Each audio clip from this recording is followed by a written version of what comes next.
Hey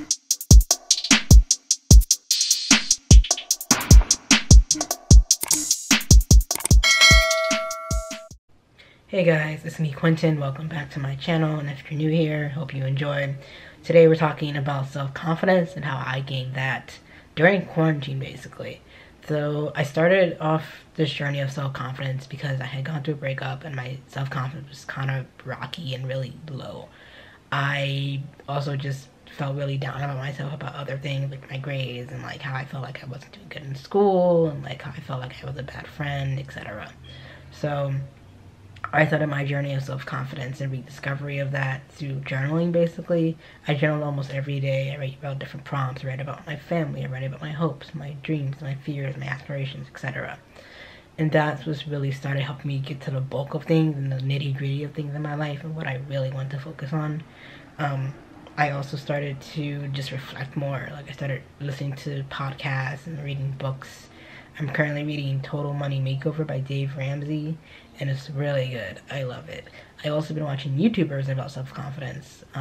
I'll link some down below in the description, but they've been really helpful because it just gives me a chance to kind of just sit back and think and breathe. And plus, since I'm not in school, I don't have to deal with the hustle and bustle of running around campus all the time or running a club or anything else. I'm just kind of just in my house outside of class and after class, basically, with myself, and that gives me a lot of time to think, which I think is great. I feel like confidence starts with yourself for sure, but it starts with what you want to be and who you want to be, basically. Does that make sense? So I wrote in my journal like a little list of things of my future self and my current self, and I saw this on a YouTube video as well, and that was really helpful because, like, you know, I just want to be a better version of myself. Like, this is me now, and this is who I want to be, you know? And I think that's really important, and it's a beautiful thing to want in life because, you know, who doesn't want to be a better version of themselves every day and each day? I really took the time to hang out with friends virtually.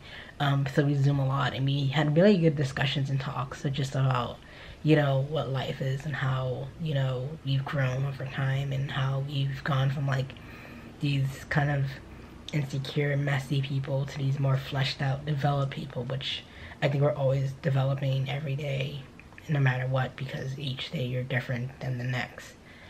I also think that for me, in my case, that I've been more receptive to criticism and I've been more responsive in a positive manner versus a negative manner.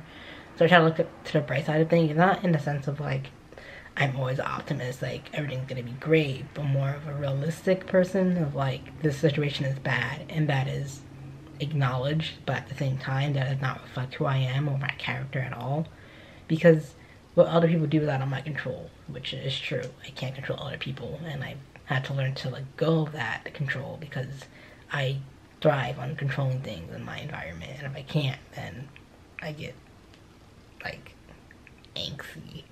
So yeah, I also feel like it's a big part of just like a good cry or two, like that really helps as well, just like letting it all out and recommissioning your skin, recommissioning your brain, like the whole 9 yards, just letting it out. So that was really helpful. What else?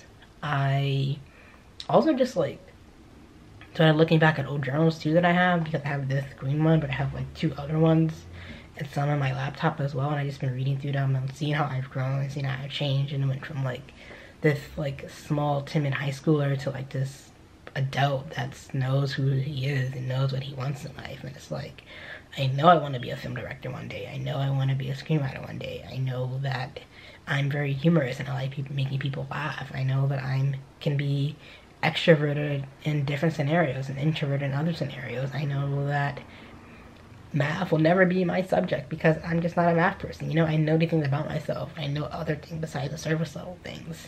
I know that I tend to get very cocky sometimes. I know that I tend to get clingy sometimes, and that's human traits that I'm working on and working towards bettering, not just getting rid of completely because I feel like they'll always be there in some way. but there are still parts of what makes me human. I think that's a beautiful thing to really confine in, to really look deep into. So yeah, and I think those are really great things. I think they're beautiful things. I think they're helpful in many aspects, because once you know yourself, no one can really tell you who you are. I think it's nice. So I appreciate that, and I appreciate myself, because I'm human and I make mistakes, but I learn and I keep going forward.